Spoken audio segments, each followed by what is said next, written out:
என் தாய் உமா மகேஸ்வரி அமோகமான பூஜை. இந்த பூஜை முன்குட்டி ஒரு 30 அவருக்கெல்லாம் முன்னே பிறந்து அந்த விநாயக பெருமான் ஒரு நாளைக்கால் நட்டி நடுத்தவக்கம் வந்தலிட்டு தர்பையால் ஆசிரமிட்டு ஒரு புதுமழை கொண்டு பொன்னேறி கட்டினாலும் ஒரு பிள்ளையை பாடசாலை சேர்த்தாலும் சிகனைக்கு காதலில செய்தாலும் ஒரு திருக்கல்யாணம் கூடினாலும் பெற்ற தாய்க்கு ஒரு திருவிழா செய்தாலும் முதலாக அந்த விநாயக பெருமாள் ஒரு மஞ்சளாலோ மண்ணாலோ தாளத்தாலோ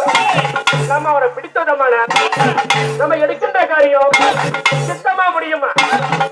முதலாக இந்த தாயிடம் எடுக்கி அந்த விநாயக பெருமாள்